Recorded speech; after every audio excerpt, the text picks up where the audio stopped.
What's going on, guys? Welcome back to episode 100 of the Offshore Gamescast. My name is Dave. I'm Dylan. And I'm Lile. We're here. 100 episodes. Woo! We're going to have a 100 episode celebration coming up soon, which is going to be a little bit of a different episode. It's not going to really be gaming focused. Woo! It's going to be more of just a kind of a look back of the podcast, kind of a more personal thing. So See where we all went wrong. yeah, we're just gonna go over our life regrets. It's gonna be great. So that will be coming out June 27th, this is a good time to mention. With the start of season 5, our main episodes are Thursdays now. So our main video game reviews come out Thursday morning. Any bonus episode we have will be the classic Tuesday morning. So June 27th, Tuesday, will be a 100 episode celebration. Dave, what are we doing after that? We're going to be hopping in on the 29th, talking about some Diablo 4. It's a good game. In the background. Dylan's been playing it in the background.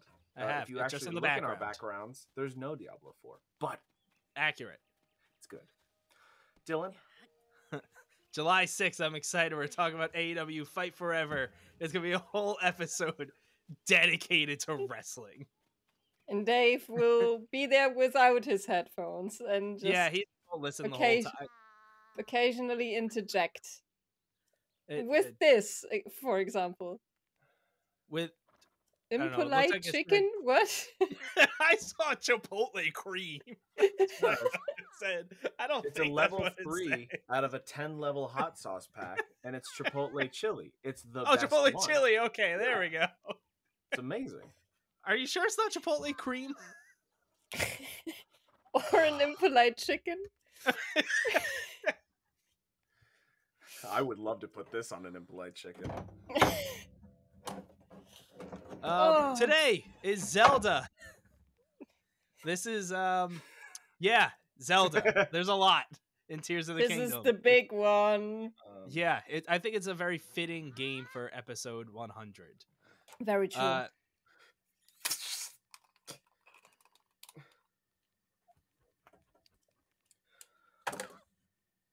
That's the game. I am so confused. I actually understood what he was doing. We'll get there. But I will say we're going to try our best to... I mean, story will be pretty easy to avoid spoilers. If you don't really want to know anything about exploring and things you may come across, Don't watch Survivor. you might want to skip this one, or at least parts of this one, because it's... I mean... We're going to have to talk about it, but we get it. If you want to just go in blind and enjoy the surprises for yourself. This was made by Nintendo, or as Dave likes to say, Nintendo. That's not at all how I would say it. How do you say it then? Odnetnin. Of course. Of course. Why? Why? You can't just throw that out there and then not explain it. When I saw that, I was admittedly like, what? What is this developer that worked on the game? Which studio is this? Explain yourself! It's Nintendo backwards. I know, but why? I don't know. For the same reason that the only platform this is on is the Nintendo fucking Switch, baby!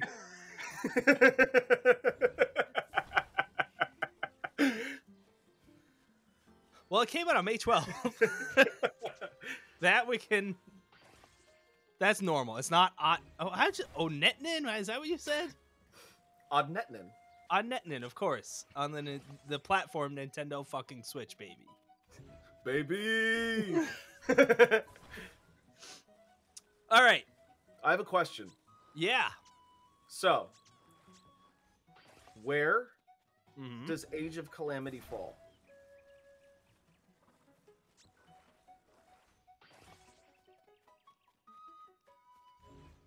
What exactly do you mean? The Warriors game. Well, Before or after Breath of the Wild? Before. Age of Calamity. Wasn't that hard? the whole Age of Calamity shit, I think like they started talking about that shit in Skyward Sword, I think. Because I'm just like the game, the Hyrule Warriors Age of Calamity. Yeah. So that's what I'm saying. It would be Yeah. before. That Yeah. it takes place before Breath of the I Wild. don't know if those are canon though.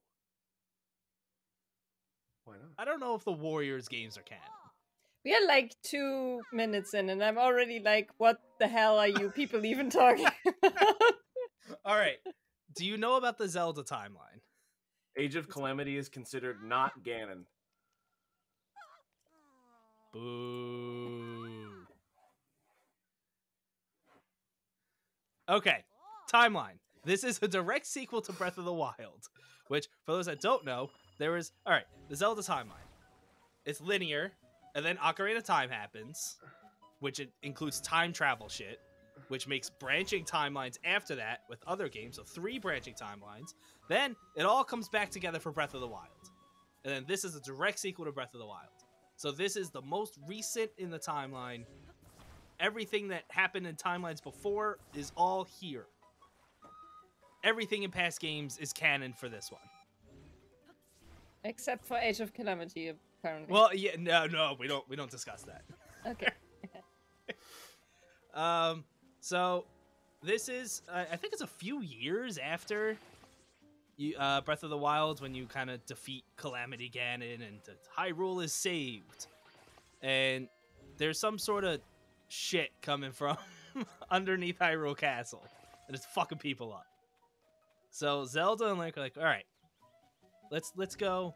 We gotta explore this. We gotta figure this out. They find Zonai ruins, which Zonai are like an ancient civilization of Hyrule that they seem to know very little about, just that they kind of existed. So they found ruins with like hieroglyphics and statues and fun stuff. And as they're exploring, they come across this evil creature. It's like a skeleton, long red hair, which yeah, Feels it's mummy-like. yeah, very, which I guess is fitting for being like in ruins underneath something. Mm-hmm. But pretty obvious. They don't like when that happens. They don't actually mention like it's Ganon, it's Ganondorf. But it's fucking obvious. It's obvious. And he fucks you all up. He shoots red tentacle shit at you. Tears of the Kingdom or the Zelda games are from what I've noticed, the most blatant and least like affecting way of being like, hey, you're a god, now you're a fucking bitch peasant. Like yes. it in such a snap, it's like you have to relearn how to breathe and walk. But at the same time you're like, yeah, I mean, I've done it before, I'll do it again. So yeah, he fucks you up, and it does a thing where you have all your hearts that you build up from Breath of the Wild. He just kind of sucks that away. Don't forget your stamina. Your stamina. Back to the very beginning. He needs to work out a lot to be able to do what he used to be able to do. Master Sword destroyed. Link's arm destroyed. Well, not quite destroyed. It wasn't literally like obliterated, but it gets like infected, I guess you can say. He got a bruise. Yeah. One that will kill him. Ground opens up. Well, Hyrule Castle takes off into the sky. Tears away. It's like Starfield. You know, you can build whatever ship you want. Someone built Hyrule Castle and just blast it off. Someone's gonna do that. Which makes Zelda fall. And then she's no gone. paraglider. No paraglider, so she's gone. Maybe even dead. She's not dead. And then this random. What were you gonna say? I can't. Okay. Probably for the best then. It's a spoiler. Oh, okay. An arm shoots out, grabs Link, and saves him. He's trying to grab Zelda, but kind of gets stopped, pulled through by this arm, who you quickly find out belongs to Rauru? Is that how you say it? Rauru. Raru. He is a Zonai, and it's a Zonai spirit, and he clearly knows a lot about you. And he just has an arm. He has 2 arms, but his spirit arm grabbed you. He pulls you through, and then you see like the full him. Okay. All right. Well, it gets better, Lyle. He's like, your arm's pretty fucked up. Have mine. So Link's right arm is a Zonai arm now. Should have just given him his spirit arm then. It's Waste of potential. So you get his arm. He seems to know a lot about Link, which, yeah, believe it or not, they go into that in this game. They you're on an island in the sky now, which is kind of like the whole thing with this game. So Master Sword destroyed and seemingly travels through time to Zelda, who was just kind of there receiving it. And then that's what starts. This is the upheaval, they call it in Hyrule, where pieces of the land just shot up to the sky, chasms opened up in Hyrule, and yeah, it's bad. Hyrule's going through some bad times right now. Things are in chaos. Hyrule is just the New York of the Marvel universe. That's, honestly, you're not wrong. That's basically what happened here. It's just a bad place to be if you're in this Zelda timeline. Yeah. So speaking of the Zelda timeline, and as we talked about, seemingly traveling through time, such as that, they have probably more than any other game in the Zelda timeline. They put like a focus on that in this one, where there's on explaining the timeline. Kind of more just like bringing things together in a way. Right. Okay. Lots of hints about past shit. I mean, like straight up, a lot of items. A lot of items, and just like you're in the sky, straight up like, oh yeah, go to the Temple of Time, which was from Ocarina of Time, and it's like a lot of shit like that. Mm-hmm. And classic Zelda fashion, like the main story, which I don't think we need to get. That's kind of the setup. I don't think we need to go too far past that. There are 4 dungeons to do for the main story, kind of like Breath of the Wild, and then you can go fight. From what I understand, I haven't tried this. You can do the Breath of the Wild thing where it's like you're done with the tutorial, you can go do the final boss now, if you so choose. I don't know how that would go. Well, probably pretty poorly. Only because, I mean, I'm not going to look into it and I don't know, but there is something that happens before the boss at the castle. So you would have to do that first. I also found it to be way less obvious than Breath of the Wild 2, which was just like, there's the castle, just go there. Yeah. But you can, from what I understand. If you're with, speedrunners will have a great time with that. Oh, there's so much. There's so much people have figured out recently. Okay, that's the story setup. Kind of. We're gonna well, it's the setup. We're gonna let's ease into this combat now. So if we're just talking like the base combat, it's pretty much what Breath of the Wild was. There's the weapons that break constantly. So you're always picking up weapons. It's still it pretty much plays exactly like Breath of the Wild. You're doing like, you could do the quick dodge at the perfect dodge at the right time, so that you do a flurry of attacks on enemies and deal a crap buttload of damage without being attacked. You could do like I don't remember if this is in Breath of the Wild. You can do like a shield bash at the right time to kind of like to stun them, which I don't remember if that was in Breath of the Wild. Same thing with stealth attacks. I don't remember that being in Breath of the Wild. Maybe it was, and I just don't remember because it's been years, but you can just straight up like, hey, here's an enemy camp. They're all sleeping because it's nighttime. You could just straight up crouch, stealth, and do like one-hit stealth attacks on them. It could have been in Breath of the Wild. I don't remember it being in Breath of the Wild, but You could also do a bombing run. That is one of my go-tos when coming across a base like enemy camp. You just paraglide and just drop bombs like. I usually attach them to arrows, which will. All right, let's get into abilities now because this is where the game gets crazy. Oh God. So through Raru's arm, you have a whole new slate of abilities than what you had in Breath of the Wild. So all the abilities from Breath of the Wild, they're gone. So bombs, You're for example. an idiot. You don't remember shit. Yeah, you don't know anything. So bombs in Breath of the Wild, which were just an ability, they weren't like a usable item that you find. That's back to just there's bomb flowers. You pick up bombs. You have a finite amount of them in your inventory, and that's it. They're not unlimited. They're stronger, I would say, than Breath of the Wild because of that. Mm-hmm.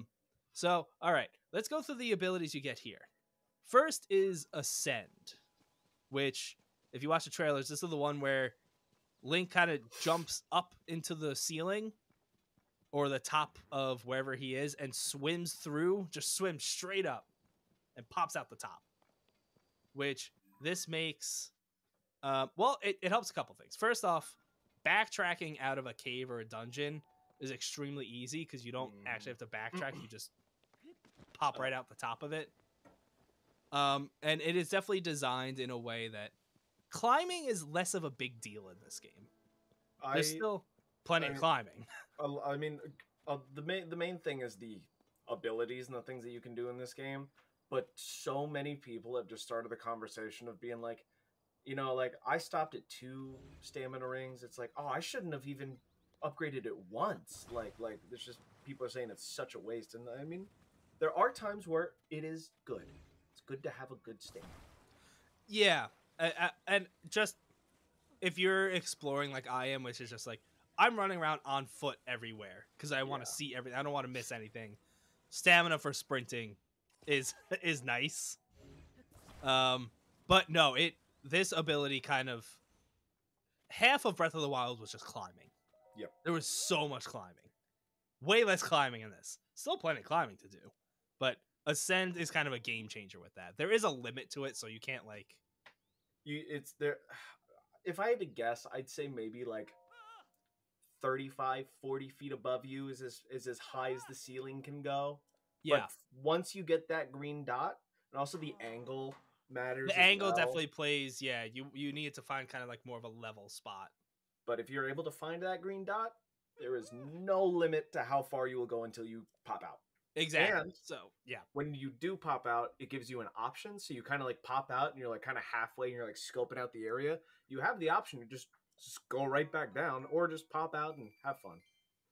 Yep. So if you pop out somewhere and you're like, oh, I don't want to be here. This is bad.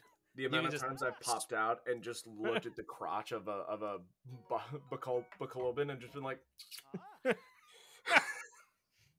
all right. You were just a happy surprise for that.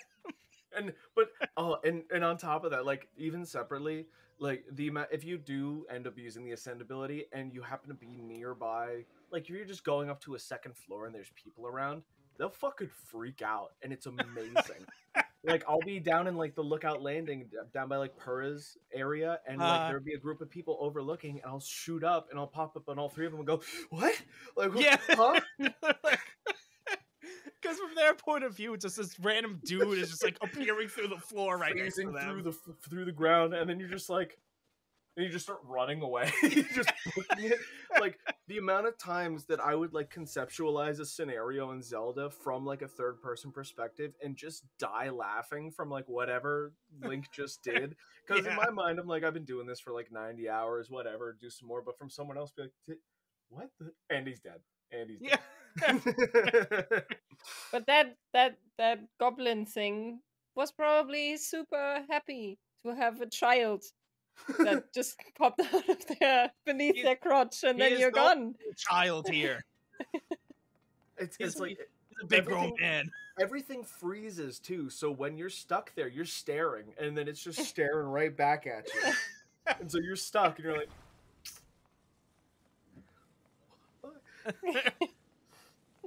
my child.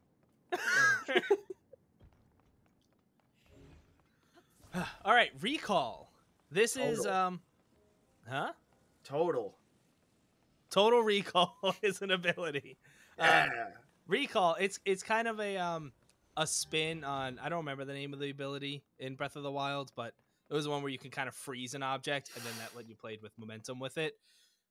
This instead, you freeze an object and so like stay there for a second, typically so you can jump on it, and then it goes back in time.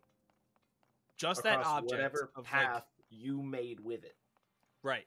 So if we were to take my Game Boy and go like this, and then hit recall, it would go like this. But I want to give you another example. If we were to go like this and recall it, it would go like this. This is great for the audio format. Yeah, this is amazing for the podcast. So it'll do this, and then it does that, and then after that, it'll do this. But yes, those are all what he actually did. If you're watching the video on YouTube, was a very good explanation of how you can use this. That's exactly how it goes. So there is like the very basic, like, oh, this rock fell. Is that a blood moon? When the glow of the blood-stained moon shines across the land. Okay, so there is the very basic use of recall where like, so a rock falls from the sky. You jump on it, you use recall, it shoots back up to the sky. It's one of the ways to get up to the sky. And then there are some more, like Dave was demonstrating with his Game Boy.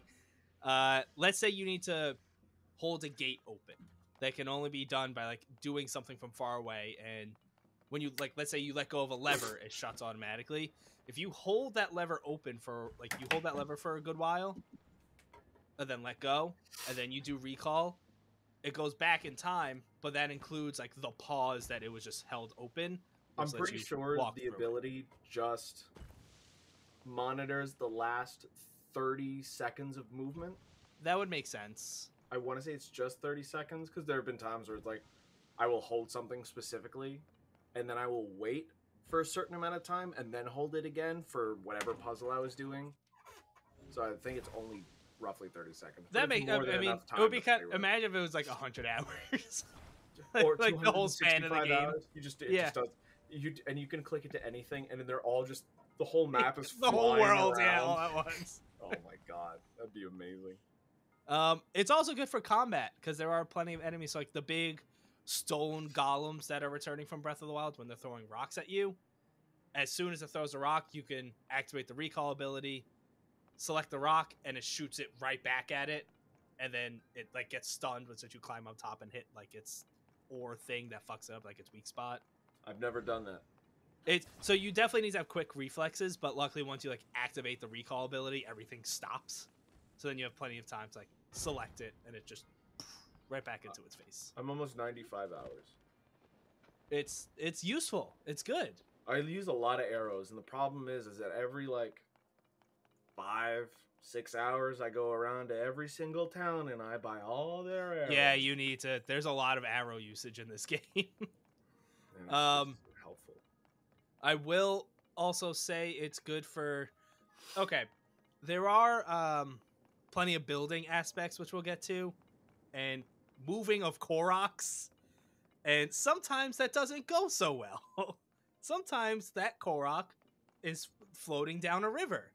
And you're like, I don't need it to go down this river, and I don't want to do all this trap. If you're quick enough, you can get the recall ability on whatever that Korok is on, or just on the Korok, and it will be good. You can enter a Korok.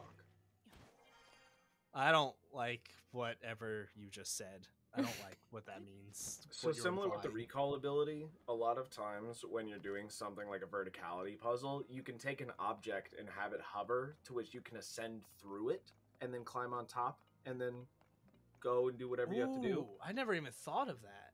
Oh yeah, so that's what I was showing before. You just hold the item there and then just even like you know in like shrines you just have like that general small ball. As long as your circle hits green, you can go through and then just keep climbing.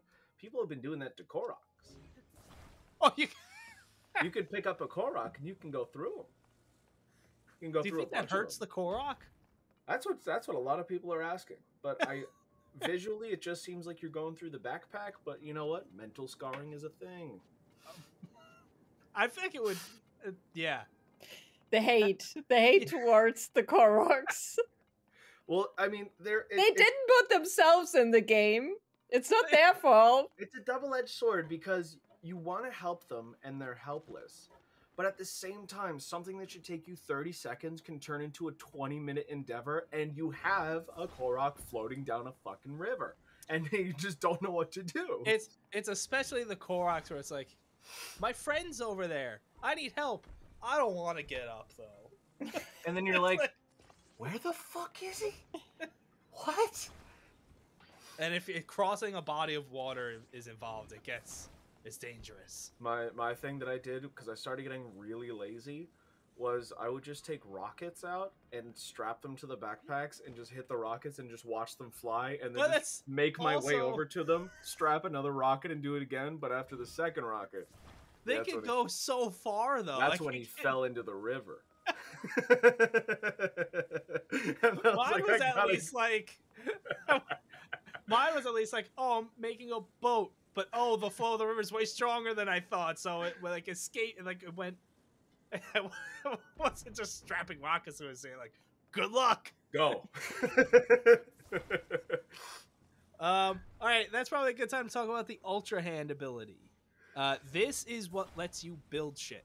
Which, if you're somehow listening to this episode and don't know anything about this game, you build shit. So and it's kind of bonkers how much you can do with this. The main use for it initially is they're pretty much, you got some gribby grabbers, and what you do is you pick them up, and you do this. You pick them up and you do this a lot. You do this a lot. You just pick them up and you do this a lot, and then you find the right way. And when you put them close together, you gotta make them kiss a little bit, and you gotta hit A. And A will make it sneeze, and there's a whole bunch of snot that comes out, and then they kind of hang out. All right, let's translate that, because it did make sense, unfortunately. That was the most disgusting way to describe anything resembling glue. So, yeah, so you could pick up, I'm not going to say any object, because that's not true, but and you can't pick up objects you are standing on. No, so you can't like pick something up that you're standing on and make yourself just like float away or go flying or whatever. Yeah, someone will figure it out. Oh yeah, I'm sure people will figure crazy things out. They already have. But you can take any sort of like blocks of wood or logs or stones, like big stone slabs that you come across. Or later on, maybe some more technical like things such as rockets and automatic fans and shit like that. And you can bombs. Can you attack? Well, that's the fusing ability. You can take a bomb flower and you can attach it to whatever the fuck you want. Really? And then yeah, you can. If you were to take a log and you were to stand it up straight and you were to strap a bomb and attach it and you were to drop that shit. I like that. I'm going to use that. Hell yeah, bro. This lets you make all sorts of vehicles or not vehicles, whatever, pretty much kind of, it's open-ended. You can make what you want. I will say in the very beginning, when you like first get to Hyrule and there's these little stations of like, oh, we're trying to rebuild Hyrule, use these materials as you see fit. And it's you just can like make the most laziest carriage. Yeah, there's no way to actually make it move. It's just a plank of wood with some wheels, and you just gotta let the terrain take you. It's like you have like a birdhouse every half mile, and you just feel like you gotta build it, but you can't do anything with it. You just kind of pride, and then you keep going. You do, as the game goes on, get way better objects for things such as, oh, here's this, I don't remember exactly what it's called, but it's basically like a control stick. It lets you steer. As I say, you get like rockets stick. Or yeah, that would make sense. You get rockets, you get cannons, you get flame emitters, frost emitters, lightning emitters. You get big wheels, you get little wheels, you get smart wheels, get You get some different bases too, batteries. so some of them will be like, oh, here's this like flat bird-like wing vehicle that you could use that as a base, attach some things, and then this thing will glide once you take off. So it's like a flying vehicle. Did you mention the balance? Like having to, so yeah, if it will Without a steering stick on like one of those like wings or whatever, you kind of have to like walk yourself around it if you want to like turn and like where you want to go. Because weight and physics are a thing. They exist in this world. And it works so well. Like Havoc, throw that shit in the trash. I will say something to help with this. I will skip ahead. Auto build is another ability you get, which will save pretty much everything you've built. So like if you build a vehicle, you can then select auto build and will either pull in from materials around you, and whatever you don't have, you can use zonite to, which we'll get there. It's kind of a currency. It's a resource you find. Like an ore. Yeah, to fill in those things, so you're not constantly having to rebuild the same things. And with that, you also find you get either through characters or you find them like schematics. So like, oh, here's a schematic for this type of vehicle. So let's say a hot air balloon, for example. Here's a schematic for that. Here's a schematic I can now, for a bridge. Right. Long. You can either use the resources around you if you have them, or spend zonite and just poof. Here's a fully built bridge. Here's the hot air balloon. Like, you don't have to build a new thing every time. It can be fun building a new thing every time. I think that a big part of the fun and the puzzles is seeing what they give you in the area, because they always give you the means to completing what you have to without needing like an auto build type deal. Yeah. So I do find it more fun, kind of like, what do they give me here and what can I do with it to figure this out? But they make it easy. That would be, I think that would frustrate me because I'm so bad at building shit in games in general. It can be really funny when you realize, because all the shrines and some puzzles have their differences, but there are a couple of them where generally you still have to do the same thing in a different way. When you have that one thing that clicks and you realize that you can complete these things in like 3 seconds, the whole it just turns around. Like you have there's a shrine, for example, with there's a few shrines where you have to have a ball hit a target. It's not easy and the timing is off, but you just shoot that target with a bomb flower, done. Get out of there. Oh, you could just do that? You pull out an arrow, shoot the target with a bomb flower, boom, turns green, door opens, you're like, all right, sick. All right, I gotta go. I got stuff to do, man. There's a Ganon out there. I'm sitting here fucking attaching the balls to hot air balloons to bring them up to the next level, and then... Yep, no. I think I still will, because that's fun. There are some where it's like, yeah, and there are others where it's like, all right, I got a meeting, like, and then you're just like, I got 6 more shrines before lunch. So you have to meet your quota. Yeah, your shrine quota. I only have so many left. Fusing. This is where the a lot of the like weapon and shield stuff start to come into play. So weapons break very easily, but what you can do, also a thing that happens is that all the weapons suck, because through the whole like Hyrule going to shit, the whole upheaval and everything, it destroys all metal weapons. Basically, they're all like rusty and shit. But what you can do is attach things to your weapons. So, for example, you have a sword, and its attack power is, let's say, 7. You find another sword. Its attack power is, let's say, 7. You fuse... You're holding a sword. This other sword's on the ground. 10? You fuse it. All of a sudden, you have a sword, and then just that other sword attached to it at the end. And that weapon is power 14. You can't do that infinitely. You can't, like, attach 5. It caps at that. You can attach a thing to a weapon. But Have you that done also a can make for spear some. to a spear. Yeah, you can make like just a really long weapon then, which can look kind of ridiculous too when you have it equipped, but like on your back, there's just this really long pole sticking out from behind you. The size changes too. You come across like a massive boulder, it'll shrink. Like it'll just like, Yeah, and then it's just be at the end of your stick, and you're just like running around. so that is a big thing you do with Fuse though. Is there are like mineral deposits, there's ores, or there's just rocks you can break, which you have to take either a stick or a sword and fuse a rock to it to make a hammer to be able to like mine those things or destroy them. And those also break. You're gonna make a lot of those. Bomb flowers. Or bomb flowers. Bomb flowers. Yes, bombs you can just solve all blow shit up. problems. It does make it a lot easier.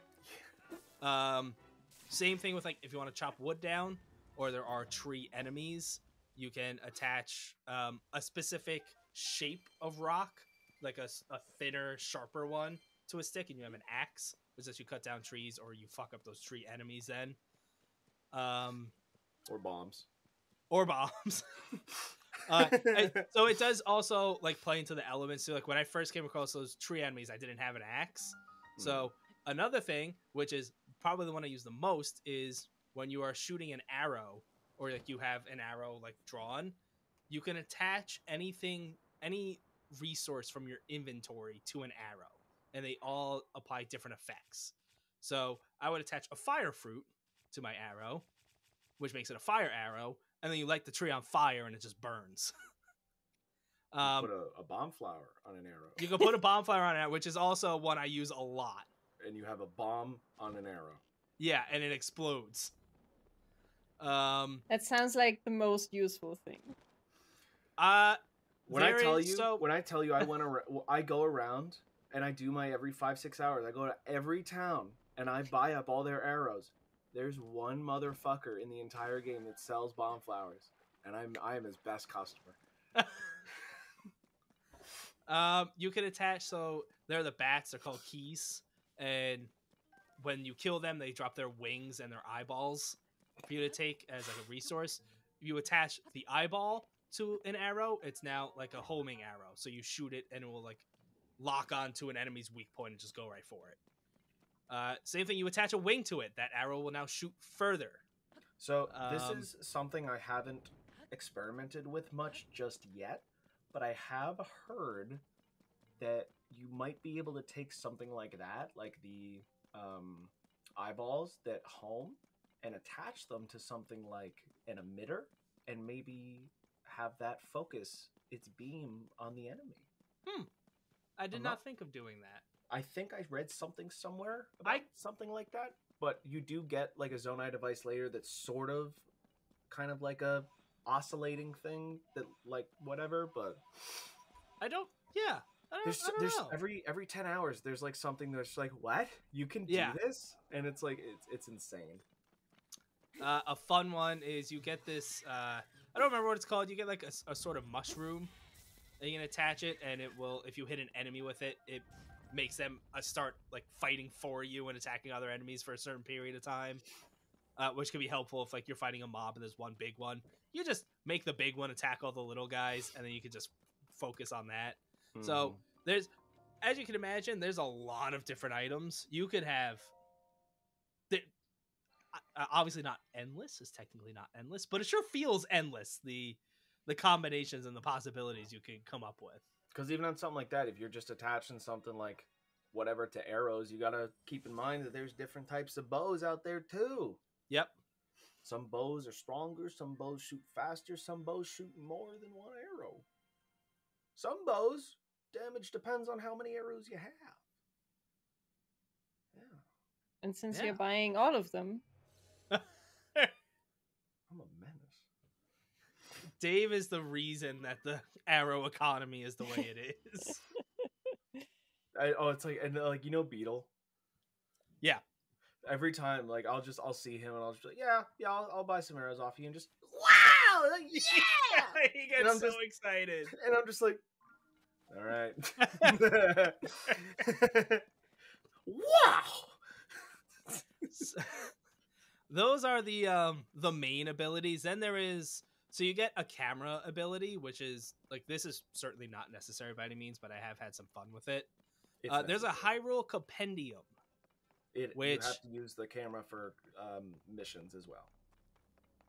so yeah, there'll be like, oh, you need to. There's a quest where it's like, I need a picture of this statue, A like, selfie. or a hey, Link, send pics. You need a selfie for Purra. So the Hyrule Compendium is basically like I guess you could call it a Pokédex, but of every item or resource or enemy in the game. It's an encyclopedia. It's an encyclopedia. It's like the Spiderwick Chronicle. Everything you take a picture of, if it's like, if it's a weapon, if it's a monster, if it's a resource, it then gets added to this compendium. It is for, if you're into that, it could be a fun activity. It could definitely be interesting trying to get pictures of enemies while they are attacking you. It's worth more than you get more than just the pictures later on if you decide to go and have fun with picture taking. Okay, well that's good. I have not come across that yet, but that's good that I've been taking a good amount of pictures of things. Like, I wouldn't say it's too much of a spoiler, but it's something cool. You eventually get to this one place and you talk to these people and they're like, oh, I wish I had a picture of this. I don't know what the fuck it looks like. And you're like, well, here's a picture of this. And it's like, oh, cool. I just made a statue of this. Go put it somewhere in this display. That sounds fun. So I have like a little McLoblin. Just pick them up and put them in a display. Like, just whatever. There's gonna be more. And I just, whatever. It's like, I don't know what a Horriblin looks like. I'm like, I don't really know either, bud. Yeah, Wait a minute. I'll get back to you on that. Well, yeah. Get me pictures of Horriblin! There's also an amiibo ability, which I haven't personally messed with this, but you can, I think it was like 25 different ones you can do, where you like scan your amiibo, you put it on the Switch, and it will either get you like a weapon or an armor set or items, stuff like that, which is an interesting take on microtransactions. I feel like it's that is like I'm fine with, because it's like, hey, it brings some more use to the stuff that I've already put money into. But then you have the people, as long as it's nothing egregious like that, or like whatever Link's Awakening with fucking fast travel, whatever they were doing. Yeah, don't do that. But it's like, oh, I happen to have all these. Let me just spend the next 7 minutes taking plastic and touching it to plastic, and then see what I get. Probably nothing, because half the time the Switch doesn't work. And that's why Lile doesn't have a Switch. I don't know if I've ever messed with the, like, tap an amiibo to the Switch in a game and see what happens. My roommate has one, and half the time it doesn't work. That's all right. That seems about right. Mm-hmm. I always found the controller stick to be the most weird place to put an NFC chip. Because whenever you go to put the amiibo, it's usually hovering over one of the sticks on the controller. Is it? Is that how that works? Yeah. And why? Why would you put the reader there? Why? Adnetin! What? Adnetin! Oh, okay. Fucking Nintendo Switch, baby! All right. So you also get stage abilities, which is through kind of like the main quest. And these will help both in combat and exploration. So, for example, you get the Goron one, which is you're kind of calling upon a friend that you make. And the Goron one, it makes like destroying rocks a hell of a lot easier now. And it sets fire too in its path. Yes, so you can use that. You can use that in combat. We're not gonna get into all of them, but they add to combat and exploration in helpful ways. And then they don't, because so here's the little side thing of how they work. You kind of form an A team as you're playing through the game, because these aren't general abilities. You kind of have like a little buddy with you to do something. Right. But the issue is that they all activate with the same prompt. And all you got to do is be next to them. And here's the problem. They love being next to you. So, either you are in the middle of a battle and you are panicking because every single one of your friends are all trying to activate their abilities at once and you cannot see anything because you are surrounded, or the one person you need is 150 feet away and you cannot get to them. Now you have the ability Sounds to go about into your right. like key items and turn the abilities on and off so like they're not always there, but like no. No. All right. That's the abilities. Let's talk about some exploration now, which we kind of have been touching upon here. But all right. Okay. Breath of the Wild. There's Hyrule, right? There's Hyrule. Tears of the Kingdom. There is the upheaval, which makes all of these sky islands appear. So now you have this whole sky island area to explore, which adds a whole other level to it. Even crazier than that, since that's happening, chasms appear in the ground, which means there is a whole underground underneath Hyrule to explore. And that underground is the same exact size of Hyrule. So you basically doubled Hyrule and then also added some sky islands for like a third level. There's a lot. It's In big. 5 years, they took one of the best games and added 3 games onto it. Basically. And I don't understand. It is a lot. I'm honestly surprised there hasn't been, like in the past month, an upheaval of development studios closing down because they know they cannot reach that same level. The game comes out and it's like, you know what? We can't compete. I'm done. You know, I we think give I up. like being an accountant anyway. I mean, a lot of the stuff does return. So, like, there are the towers, which unlock the pieces of the maps. I do like that the towers, instead of being so, like, have enough stamina to be able to climb around all these vines that will hurt you to unlock it, they will instead have kind of more puzzly stuff attached to it. So, more like, there's an island in the middle of this water with a tower on it.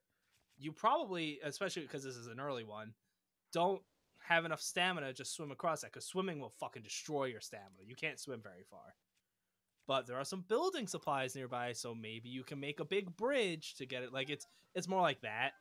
And another difference is that instead of it just like have it filling your tablet that returns from Breath of the Wild, which is just a Nintendo Switch in the game, instead of that like just filling in the map on that, it instead you would basically plug your tablet into the tower and you get shot straight up into the sky, and then it kind of surveys the land that way, and then you fall back down. But it does give you an ability to like get a good scope of the area around you, maybe like go to a sky island in the area, or just travel a far distance. You're gonna be falling a lot. There's a lot of falling in this game. Free falling. Luckily you can like dive to make it really quick, and then at the last second just pull out your glider and you're like, oh no, I'm okay. Most of the time. Most of the time, yeah. There is, I think the biggest issue with Breath of the Wild, which amazing game, but at times definitely could feel empty, or like it was, all right, there's just shrines. There's obviously more, but it could feel like at times like going from shrine to shrine to shrine, and a lot of empty land in between. I feel like with Tears of the Kingdom, there is more variety and more things to discover along the way. As in like there's more like there's kind of like wells and caves everywhere, which are just like little dungeons that usually get just like a cool thing at the end. Sometimes it's a big boss fight. Mm-hmm. Sometimes it's a new piece of gear, which could be really cool. Like I found climbing gear, like a top, which first off, arms out for Link, looking buff as fuck. Well, he has this new arm, so Yeah. it's Oh yeah. No, he's looking great. not just himself, but also the person who this arm belonged to in the Yeah. first place. Link and Raru's arm. Well, the great thing is that I mean, a lot of the conversation recently has been like, really just like, hey, by the way, guys, there's Link is not a gender, and because there's so much of the like the clothing options that like just being fluid and looking good either way. I had an outfit on last night. You were Link. Well, all right, we both. I was wearing clothes last night while playing the game, and Link had it. All right, I wasn't fully clothed. It doesn't matter.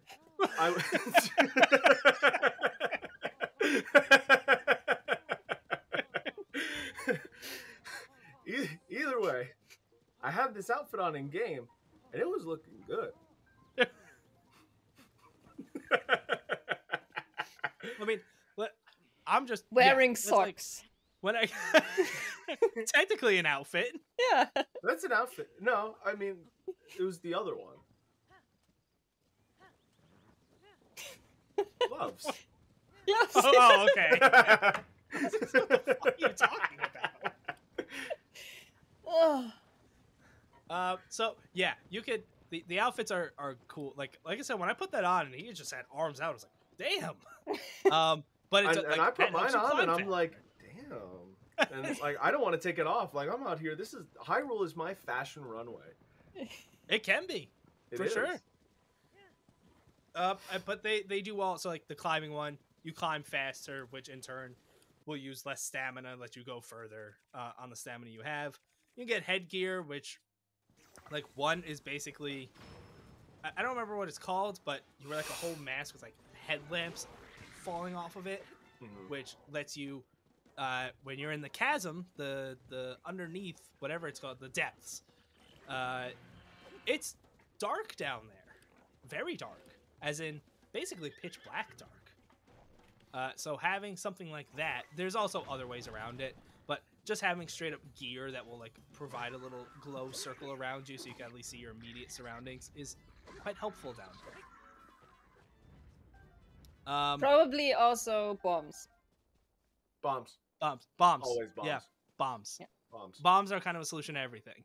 They are. Cannon? Bombs. Bombs. Just, you know what? Just fly up in one of your vehicles, drop a bunch of bombs on the castle. You're good. That's it. Yeah. Game Done. done. Shrines are they're still shrines. They're a lot of fun. The puzzles are at least very different from Breath of the Wild, just due to the abilities being completely different. I got a question. Yeah. So, like I said, I've only played so much of Breath of the Wild. There are shrines that you come across in Tears of the Kingdom that are generally not obviously they probably did the same thing in Breath of the Wild, where the shrine itself might be the puzzle, or like bringing it to its location. What do you mean? Okay, maybe not. So there a bunch of shrines in Tears of the Kingdom aren't like you get to the shrine and go inside. You have to bring the shrine to the shrine. No, that was not a thing in Breath of the Wild. So when you do that, you don't like that is the puzzle itself, and then you sort of just kind of get what's called is Raru's blessing, where you still get like your blessing of light or whatever, but you just kind of walk in and there's just like this very small staircase, a chest, and then you're done. I like that. That's interesting. Yeah. I haven't come across those. All the shrines I've done have been like basic. Yeah. You walk in, there's a puzzle inside to. I mean, I assume that in Breath of the Wild they definitely had shrines hidden in caves and stuff. Oh yeah, yes. So there's definitely those, and some of those are classified like getting through the cave and to the shrine is the puzzle, but there are some where they're just like, oh, there's one I'm pissed off right now about, because I have to somehow get a whole extra stamina ring in order to complete a side quest, which will let me get the shrine rock to then bring it to the location. And the amount of times I've been to the shrine thinking like, oh, I'll go do this one now. I can't do it yet. I have to go do a bunch of other shit. And then I keep coming back to him like, why don't I might as well just do this now I'm here. I can't do it yet. that is the struggle of Breath of the Wild and getting the Master Sword. Yeah. Because you needed a certain amount of hearts. And so Where every it's time I just got a way new out. heart, I was like, all right, I'm going to go try to get the Master Sword now. And he would just faint. It was never enough. His life would drain. I did one of those checks recently in the story where it was just like going through my hearts, like trying to do something. Uh-huh. And I the first time you did it in the beginning of the game, you're like, oh, I hope this works. And by the time I did it now, I was like, what are you gonna do? It didn't even take me halfway. I was like, bitch. So yeah, the whole blessing thing like that works the same as in Breath of the Wild. You get 4, and you can use it at a statue to get either another heart or another part of a stamina ring. As we talked about, stamina not as important as it is in Breath of the Wild, so most people seem to have been leaning pretty heart heavy, which makes sense. I also want to interject and say that I think mostly in the Sky Islands there are treasure chests to where you get like sage blessings, to where you collect 4 sage blessings, go to wherever, and I can't remember specifically, but you can upgrade like one of the powers or abilities of your sages. Woohoo! Yeah, there's so pretty much everything you have, they have ways of upgrading. You can, temperatures still play a role like in Breath of the Wild. So if you're going to a snowy mountain, you're going to want gear that helps protect you against the cold. You're going to want food that you cook with some hot peppers. Bombs. Bombs. You want bombs. I mean, if you're holding like a torch, that counts as heat. So that will help you. If you're like standing near a fire, that helps you. But food is the main one. You make a good dish, it'll last you a good 20 minutes or something out in the cold. That's extremely helpful. We touch upon the Koroks. They're back with their poop that they give you. You only mentioned the cold temperature. You only mentioned the cold temperature. Okay, there's hot too. Okay, listen. All right, I need you to listen to me very closely. This is the only time where bombs are not the answer. I have spent too many times thinking that I can solve a problem with a bomb, and it just explodes right in my face. Bombs you can't use them. You don't take them out. Just listen to me. All right. Okay. Koroks still give you poop.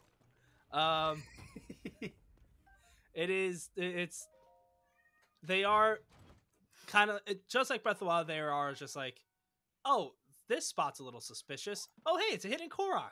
They're like, aha, you found me. Here's a Korok seed, which is just poop. And then there are the ones that we touched upon earlier, where it's just a lazy ass Korok laying on his back, like, I don't feel like moving, but my friend's over there. And those are the more complicated ones that usually involve you needing to cross water or somehow get this Korok up on top of a cliff where their friend is. I've definitely had times with climbing a cliff with a Korok where recall was very useful, because the Korok would fall back down to the bottom, and instead of being like, fuck, I have to do it all again, it's just recall, bring it back up. I also, a handy trick with that is kind of what you were talking about before, Dave, where you can make the Korok float in the air, drop it, climb back up, use recall, and then it will jump back up in the air for you to then grab again to be able to bring back up. It's like when you really start using your brain and like some of those abilities, you're like, if I could, all right, I just made half the game's like half of it so much easier. It is also one of those games where it's like, if you think you can do this with the ability, if it seems like something you could do, you almost certainly can. Yeah, people are making computers. That doesn't surprise me. Okay. Sorry, I just had to test if I crashed. I have like a weird thingy on my. I'm sorry. It looked like you just got close and yeah, I didn't know what that was. I just wanted to see if my thingy showed up. I'm sorry. Continue. But yeah, you can. People are coming up with crazy things that I am so basic with the stuff I make. It's just like, I need to get higher. I'm gonna make like, one of those structures where it's just like a base, something that makes it taller, a base on top. Use that to climb. I need a bridge. I'm just gonna attach a bunch of wood planks together. But people are crazy. They come up with some really cool shit. Oh, I did want to say you can, there in the Sky Islands, there will be like, some of them are attached by just like pipes, for lack of a better word, and you can just like ride them with your Rails. shield. Huh? Rails. Rails. Thank you. Yes. So what? That's a better word than pipe. So what? Oh, I took us too long to get to this. So this is why this game is game of the year. It's fucking perfect. You can fuse a fucking minecart or something slippery like ice to your shield, and you can start fucking skateboarding, and you could surf and just oh my god. You're just chilling, and you could do just like pop a trick, pop an ollie, and then just go around, and then just oh man, Do a kickflip. You can't do a kickflip. But yeah, it's basically, so there was shield riding in Breath of the Wild where you can like riding. You can ride down a slope, and it would fuck up your shield if you did it, but it was cool. Oh yeah. But yeah, imagine that, but with an item attached to it. It lets you do that. Did they have like topaz, sapphire, ruby, whatever in Breath of the Wild? Yes, but in Breath of the Wild they were strictly for selling. Okay, because they have uses this time. Yep. And one that I found very nice. So if you can tell, the topaz yellow is electricity, the ruby is red is fire, and the sapphire blue is frost. You can attach those bitches like a ruby to like your shield or a weapon. Now, if you're going around somewhere cold and there's a bunch of little ice things, and you just so happen to have your shield on your back with the ruby, it'll all just start melting. You come close enough, you just got to stand there and wait, and it'll all start melting around you. And it's just you just got to be a patient boy. It does become a game of how much of these am I going to sell because I need the money, and how much am I going to keep because I like the ability it gives me. This is where I want to mention single player video game morality. With selling? The duplication glitch that has been going around. Dave's a cheater. I don't give a shit. Now you said you haven't really gotten to the, like, you load up your game, nothing changes, it just loads up. I have yet to update my game. It's 95 hours and I still have to click start software every time because I love it. But I mean, I only use it in a way that would persist me in playing. Because like it's not like some big game changing thing at the end of the day. That's what all cheaters would say. I held off for like 60, 70 hours, and then I was just like, rupees are taking forever to get. I want to buy a bunch of clothes. I just want to have things, and then like, you know, resources that would take forever to get to and get across, and just every time I did it, I ended up playing for longer and had more fun. And especially as a single player game, who fucking cares? You're gonna be disqualified. From what? Zelda forever. Oh no. There is different ways to get around Hyrule. A big part is vehicles, which as time goes on, you get the ability to make just crazier things. There are so horses are still a thing. You tame horses, you bring them to a stable, and then you kind of register them, and then you can go to a stable and take that horse out at any point. You can make like carriages or wagons, and if you have the right item that you can get, you can have a horse like pulling a wagon or something to like either move a large amount of goods or just to ride. I have not been doing too much of that because I am still very much I'm running around on foot because I don't want to miss a thing. Horse? Yes. So also, I did What's have a name? horse from Breath of the Wild, Oh, which does it transfer? if you have horses in your stable in Breath of the Wild and you still have that save on your Switch, they will just be there once you get to your first stable Oh, to that's call sick. upon. So yes, but I also have just went up to wild horses and like I'm going to use you for a little while. I got one, only one, and I registered him, and his name is Pilos. P-holes? Pilos. Oh, Pilos. Pilos. Does that mean something? It sounded cool. Oh, okay. It also might mean something. sounded It sounds really, like it would be a word. It sounded really Greek too. I just digged it. I bet it means something somewhere. I don't know. Pilos. The chasms, the depths. So I will say the first time you jump into one is pretty like, should I be doing this right now? Oh yeah, no, it's terrible. And you you come up to one and there's a dude on the side under a tent and he's like in pain and he's like got like the growing like calamity on him and he's like you feel like he's gonna die and his friends over It's like there the like gloom, right? That's what it's called. yeah, and he's like shit. Down there? And then when you go up behind that guy looking down, because he's like looking over the edge, he's like, "Don't fucking do that! Yeah. I'm just gonna fall in. You're scare the shit out of me." And then you go down there and it's like, oh, this place is great. Yeah.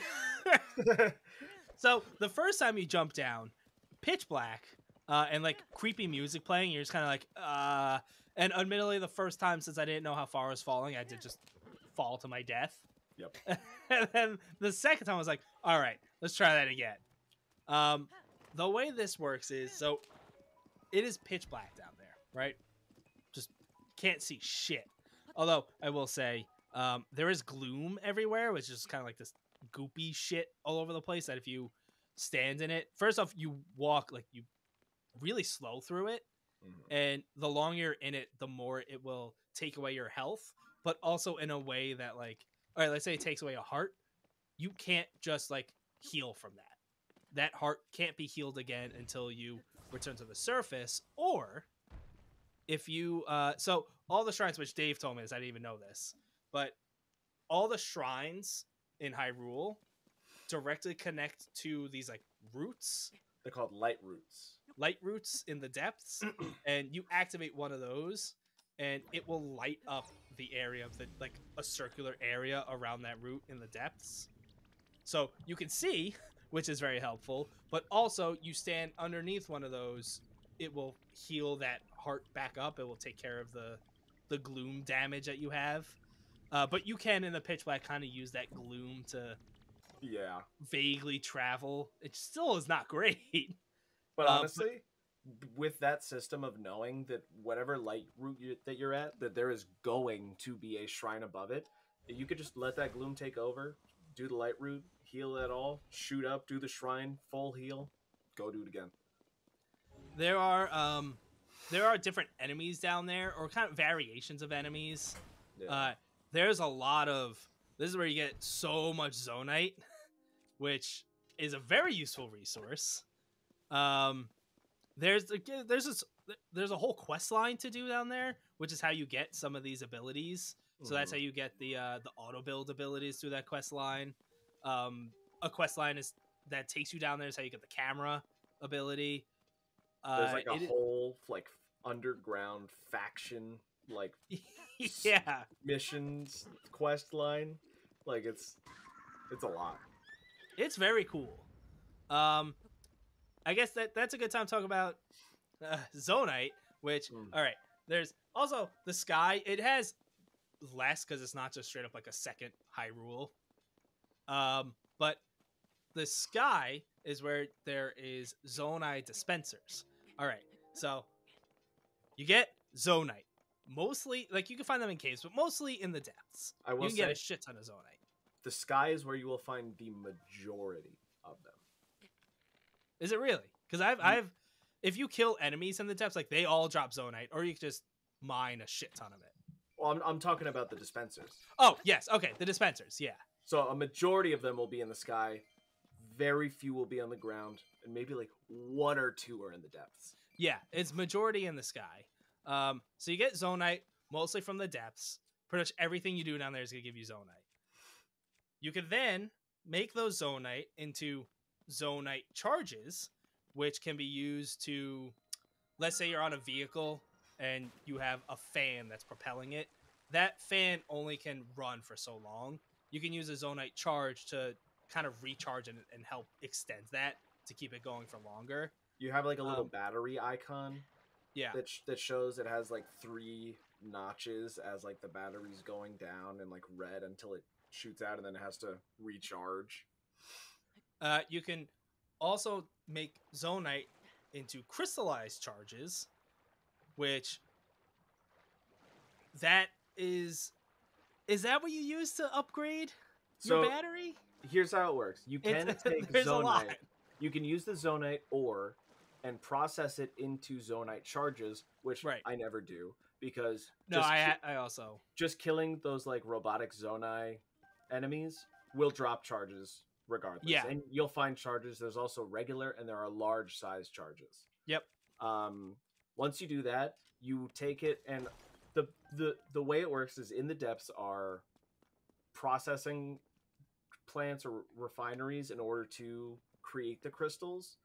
So you can have small regular Zonite ore to buy like small like crystallite charges, or you can use large Zonite ore to buy the large charges, and the large charges are roughly like 20 amounts, so you get like 5 of them. It equates out to 100 crystallized charges, and you need 100 crystallized charges in the crystal refinery to upgrade your resource battery by 1 notch. Not 1 battery, 1 notch. So every 100 crystallite charges is 1 notch. In total, you can have 16 batteries. I mean, I will say, like, just from my first big venture into the depths, I came back up probably with like 300 Zonite. So like you get a lot down there. Auto build takes a lot. It does. That is, especially if you get too comfortable with it. So that's if you're using auto build all the time and you don't have those resources around you to make the thing, you can spend Zonite and like I'm trying to save that for like when I'm in a pinch or like I could really use this thing right now. Mm-hmm. You can because there's other ways to get these crystallized charges and stuff too, specifically random chests or bosses that you will face. Like when you defeat them, you can get like a large crystallite charge that is worth 100 and like 1 notch in that battery. So it's the charges, right? Not the Zonite that you use at the dispensers. Yes, the charges. It's almost like the robot's core. Right. You use the charges at these dispensers, which are they're kind of like big gacha machines up in the sky. And remember, there's regular sized ones, and then there's large charges. And each dispenser that's up there will give you, I think it's 4. You could have a chance of 4 different types of 4 to 6. Okay, 4 to 6 different contraptions, if you will. So, like, for example, rockets that like shoot out and can really propel something. If you need more, you can go to a dispenser, give it some Zonite charges. If you know that this one specifically will give you that, and you get them in like little capsule forms that now are just in your inventory. So if you need a rocket at some point, you can just drop it on the ground and then like, oh, I can just attach this to whatever I need. But you can't pick it back up. No, you can't. So if you're using it, make sure that you actually want to use it. If you drop 1 too many by accident, it's gone. Too bad. Attach it to something and just make something happen. Take it with you or whatever. Figure it out. But yeah, no. The way it kind of you start to see a pattern too, that as you're coming across those dispensers, is that generally what they will give you will kind of factor in with the area that you're at. So like one of the first times you'll notice a sled as an option from the dispensers is when you're in like the mountains and it's very snowy, like very incentivizing, or in the desert as well, going across the sand. So you'll kind of see what works with where you're gonna be as you're going through. There's a lot of systems in this game. Like it's a lot. How the fuck did they make this in 5 years? Like I know they had a whole base of a game to work off of, but like it feels like this is insane. Jason Schreier's best theory is that Breath of the Wild was just a Nintendo- tech demo, and they've been working on Tears of the Kingdom for like 20 years. So he said that he thinks a big reason for this is the fact that unlike most studios, which like they'll ramp up the hiring process for a release, game comes out, they lay off a bunch of people until they're ramping up for their next big release.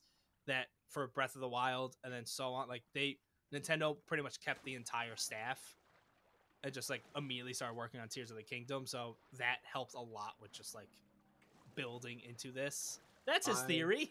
Love my country. Okay. At least it sounds like they have good work ethics and aren't just throwing people to the wayside because they were wasting money. Nintendo has some issues with all right. I take it back. There are honestly what started as a card company. They're kind of any big corporation or company, you can kind of expect that. Yeah, there's some not so good stuff, but never Johnson and Johnson. They make sure there's no tears.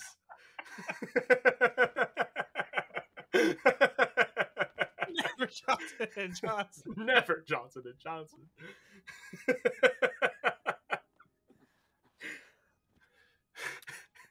I don't know.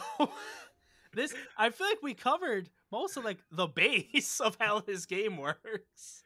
Like that's the hard thing is that like you end up getting to the point where there's just so much other things. There's so much you not only can't talk about, and there's so much that's just very specific to things that you've done. Like here's something small. It's not like a spoiler, but like the Captain Hudson or whatever signs. That shit is fun no matter what. I'm going exploring, and there's this dude, President Hudson Construction. Yep. There's this dude who is working for nothing and is a really good cook, standing around holding up signs just for this dude in his construction company. But they keep falling over, so he can't set it up. So he needs you to do whatever you can do to keep that sign standing while he works on finding a way to secure it to the ground. And then he pays you? He gives you like 2 meals, and then you just go find him again later. And I'm always having a great time when I see him. Yeah, he's a fun one. He's just standing there holding this sign like, I can't let go. If it does, it falls over, and this construction company needs this. And he's like, this is unacceptable when it falls over. It's like, no! Like, he freaks out. But then you have to build like it's standing? How can this be? You have to use what's around you to kind of build like something for it to essentially lean on and not fall over. So he can do that, like attach it to the ground. But if you don't do it good, it just blomp, and he's like, what? I've had some bonkers ass shit just to make that sign stand up, and I've had the most simplistic things work too.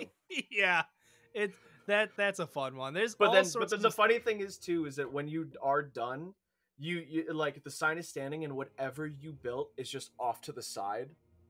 Yeah, when it's done, he just kind of like pushes it over. So I'm looking at this massive contraption, like, oh my god. All of this to make a sign stand. OSHA would never. There's also there are dogs. You can't pet the dogs. But can you? Well, no. But you can make them feel happy. You can. You can actually, if you feed them apples. I don't feed them. I stand near them and they get happy. If you feed them apples at stables, why anywhere stables? between like 3, because that's where a lot of dogs are. Well, what if I go to a town and I feed a dog an apple? It probably works there too. If you drop apples and they eat anywhere between, it seems like between 3 to 6. At some point, they get happy enough and they're like, "Hey, follow me!" And they take you like a little hidden treasure in the ground that you can use your ability to pull up. It's cute. I have still, and like I'm gonna reiterate, almost 95 hours. I have still yet to. I've probably seen one in the background. Walk up to a cherry blossom tree. Really? That was like one of the first things I came across. I have yet to walk up to one just in the world without like having like I might have to go out of my own way to get one because I don't even know what I have to like offer to it. Does it matter? So I've only come across one, and it had some sort of sign that was like, offer the or no, it wasn't a sign. There was someone there. It was like, oh, if you offer fruit to the tree or something like that, and there was just Yeah. a spot where you could. I put an apple there, and that's when it made the steed, the like spirit steed thing appear, which is supposed to be like an homage to, I think it was the president of Nintendo who passed away. Wow. It's supposed to be like kind of his spirit living on in Zelda. Okay. But you do that, and the steed is all like, "Yo, check this out," and then a bunch of lights appear all around you, which take you to like different loot spots or like a cave to explore. Loot cave. Yeah, there's a lot of just little things like that in this game. There's things that I'm again 95 hours in and I still can't do yet. And I think that's one of the biggest differences between this and Breath of the Wild, where again, Breath of the Wild, I think Breath of the Wild changed open world games for the better. I think its style of exploration and not just here's a map with icons everywhere is a welcome change to open world games. But it was empty. Like there was plenty of stuff to see, but there was a lot of just walking, walking and fighting. Whereas in this, if like don't get me wrong, there's still a lot of walking and fighting, but it feels like there's always something. Like every couple hours, it's like, well, this is a whole new thing I never thought I would find. This is the perfect game for ADHD. The amount of times, like I was telling Dylan the other day, on 2 separate occasions, I was paragliding down to this town, and there was a shrine. It was like 300 feet ahead of me. I didn't do it. An hour later, I came back to the shrine. I said, all right, let's do it. I didn't do it. I got distracted again. And somehow and then I finally came back to it, and I was just so mad at myself. Like, all right, we're doing this now. We're getting it done. And then it was done. Because you go and you get lost, and then you're in the sky, and then you're underground, and then you're doing this, and it just happens. I guess we'll move on to kind of the visuals and the performance of the game. I know some people have not been super happy with the visuals, which we kind of came across this with Pokemon Legends Arceus, which I think looked way worse in this game. Yes. But both this and the performance, which I'm sure you've had it too, Dave, the game certainly can drop frames at times. I mean, regardless, it will happen. It's a big game. I want to reiterate the fact that I have not updated my game since, due to the duplication thing, and I'm having fun with it. But the majority out of anything that I've noticed has been handheld frame rate. Like it's worse on handheld? Yes. Interesting. I tend to find that games run better handheld. No, docked for me has when it's been the best. That's interesting. I wonder what the tech reason is behind that. Does the dock have a fan in it? I don't think so. It's just kind of a piece of plastic with the port. It gets very hot. The Switch gets way too hot. And it's the summer. Where's the I know Switch? what you mean. Where's the Switch cool? The Switch cool. It's not a Switch Pro, it's just a cold Switch. I'm down for that. Visuals are very similar to Breath of the Wild. It's not super realistic looking. It certainly goes for more style. Looking off at things in the distance can certainly start to get a little muddy. But I think all the limitations with this game are really due to just the Switch.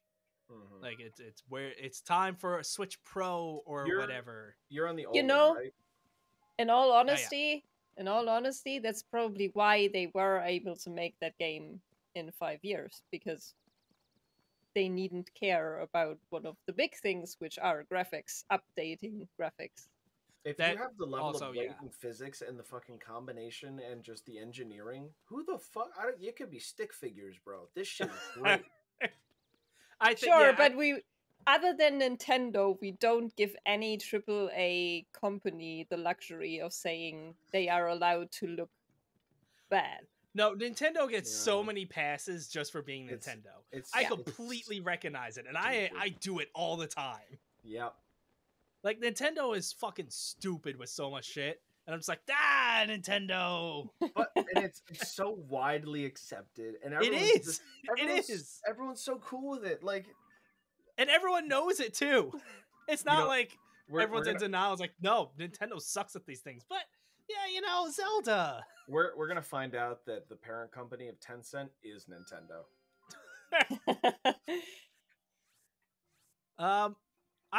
I feel pretty confident about my final score, Dave. I think you probably have the same score. How much time have you put in this game? I'd have to look.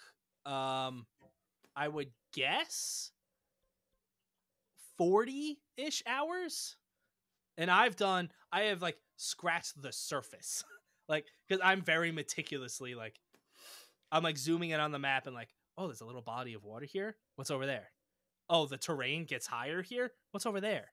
So, Oh, this looks like a little building. What's over there? with Breath of the Wild, like he mentioned, in Tears of the Kingdom, there's an ability that you can unlock with your Purapad that will track your movement across Mhm. the entire map for 265 hours of gameplay.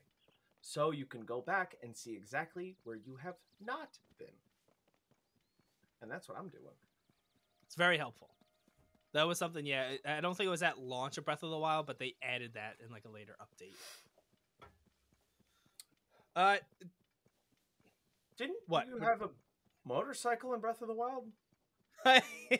in from a DLC, yeah, Yeah, you get a right? motorcycle. Yeah. Yeah, I thought so. All right. Yes, I'm confident in saying that my score is the same as yours. Yeah, this is a 10. It's perfect. Yep, it's perfect. That's what 10 means. There's not a single thing wrong with the game. I have a question now. Yes. Because you once said that a 10 to you Yes. means that the Mhm. game changes the industry on a certain level. Yes. What is it about? What is it about this one that you think warrants that 10 then? The building. So that wasn't already in Breath of the Wild. The building. So that it's really the abilities, and the many games have promised to like, oh, you'll have complete freedom to do this or that, or like this lets you do, and 10 times out of 10 it is not that. You're very limited in scope. Like Starfield is promising some things with like the shipbuilding, which we'll see, but this is straight up like with these abilities and the world. You cannot overlook how perfect they got the physics and weight down, because that is a huge background aspect that no one notices. Because literally, you like so many puzzles work off fulcrums and pulleys and just so many different things, and it works perfectly. And it like you just put that common knowledge, and there's no bugs. It's amazing. And So, how has no one done this before? Like, it's not only that, because like there are plenty of games that have those types of systems, not this but well. it's also the sheer entry level and simplicity of it Scope. that lets you still make insanely complicated things, to where pretty much like I'm not good at that stuff. I've never been good at that, like building contraptions and games, or like it becomes never. a different game when you start getting into some of those ideas. You Right, start becoming Evangelion. The entry level of like just being able to kind of do anything but in a very simple way this is a game that I think moving forward, as we kind of start to see with Breath of the Wild and open world games, this is gonna start being copied a lot. We're gonna start seeing games try to add this level of freedom but creativity in games that you don't really see in this type of game. Like, sure, you have Minecraft, which lets you do shit, but then it also doesn't have the scale or the world of something like a Zelda game. I think whether or not someone has said it in the past, I think the peak of what people are looking to be the base of what we've been asking for years is something along the lines of Detroit Become Human meets Tears of the Kingdom.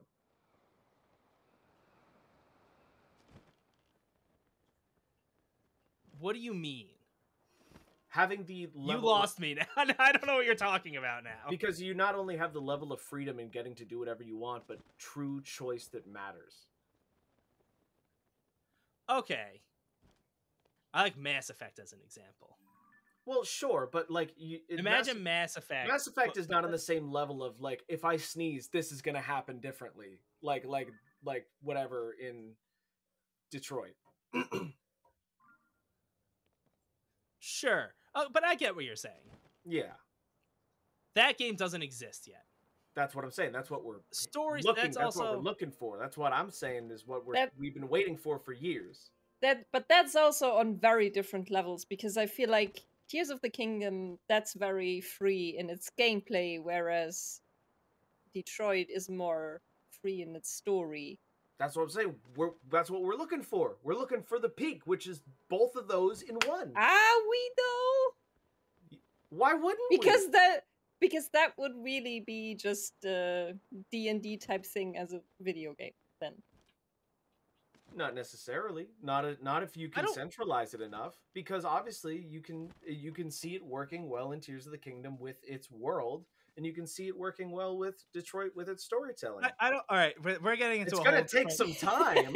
We're getting into a whole different You're gonna topic. have to have more than two I don't people know to if talk we about have the this. tech to do that. But I'm saying this is the peak that we're shooting for. How long in the past 20 years have we been begging for games to give us real choice?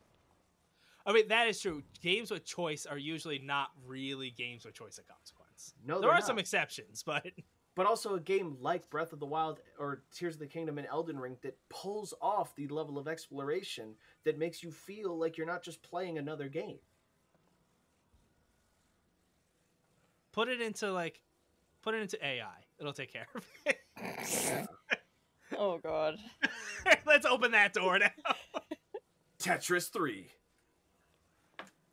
Yep, the third ever Tetris to The exist. choice of where to put your blocks. That's the ultimate. You're just playing Tetris. In the corner will be like, the L block will remember that. Like you put him That's off, what we're striving off for. into the side to save him, and it's like, oh, I feel pretty good. I might be needed at some point. It's just a Tetris dating sim. But at the same time, they're seeing the pieces come together at the bottom and disappear. It's like, oh my god, it's a genocide. We got to get out of here. I would play this game. That's good. All right. I do have a fun fact. I'm sure there's a lot more, but the what's the ability called? The Ascend that lets you jump through.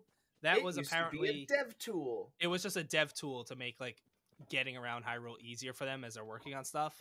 And eventually they're like, this is more fun than climbing. Let's just make it an ability. But then, like, imagine the amount of times of, all right, shit, we gotta fix this town. You can go anywhere. They probably, I would imagine that was a pretty early decision for them. Yeah. Or else, yeah, that would have. Yeah, otherwise I feel like the depth would have probably been Yeah, I mean, the depths... a bit of a problem. I don't think the depths were a thing until they were like, Ascend. And they're like, oh, shit. And then let's just copy, paste, and then just change some things. But there are certain points in the depths that are specific, like, yes, we're letting you know you can go up here if you wanted to. I don't know if there's much more to add here. How much has this game sold? Probably a A lot. lot. I don't know the number. I think it's just... Probably everyone who has a Switch. I would imagine quite. that. I wonder if there's like I wonder if they have that number out there. Like, there's been this many Switches sold and this many copies of Tears of the Kingdom. Probably. Right? So, in the first... I remember seeing this, but like the general seems to be in the first 3 days, it sold 10 million copies. That's a lot of money. That's oh my That's god. a lot of money. It's The like Switch has $60. sold 125 million. 125 million Switches. What? The game? No, the Switch has a The console. Switch as a console. Oh. Okay. Do the math. I was getting... Well, it made it sound like due to the Switch has sold this many because of the Switch. Well, people are buying the Switch because of the Switch. That is true, but like I would buy a Switch because of Tears of the Kingdom. But the Switch is the Switch, so let's buy a Switch so we can switch. You see, Exactly. one finger goes in your mouth. Oh god, I don't want to know the rest of that. All right, notable game releases then. Believe it or not, apparently 6 Days in Fallujah is coming out on the 22nd of June on PC. I want to play this game. This is that game that's been announced since like 2008, based on the 2004 6-day battle in November in Fallujah, and it was just it was a bit much back in the day, but they just can't stop working on it. One of those tactical, like squad controlled based FPS games. I'm so curious. I mean, I definitely get that, where it's like, imagine, like, there's plenty of World War II video games. So you think about when those came out compared to World War II. True. Like, imagine if World War II happens in like a year later. It's like, we're gonna relive World War II, and it's like, oh, that's. The problem is that in 2006 or 2007 is when Modern Warfare came out. So okay, that's just. So it's the same thing, but the problem is 6 Days in Fallujah is like, this really, really happened. But it's the same thing. It's just a modern day military shooter. Okay, I get it. It's like Call of Duty, but based on like something super real. Yeah, so like they didn't want it because it's like, oh wow, this just happened. But like if you really look at it, it's the same fucking shit as Modern Warfare, which just came out. It's just not like, hey, this isn't something that actually happened. But it's the same. Also, thing. we see that with movies all the time. So yeah. That's true. You're not wrong. That is true. But people definitely have a different view on video games compared to movies. That's true, because it's interactive. Yeah. Either way. So I want to play it. I want to play AEW Fight Forever. This is AEW's first video game, coming out June 29th on PS4. Yes. Is this like the WWE thing? Just with AEW? Yes, but we'll get there when I review it. Okay. But it has they're promising for more of like an old school wrestling game experience, which are like WWF No Mercy on the Nintendo 64 is considered widely to be the best wrestling game to ever be made, and recent WWE games are not really looked upon.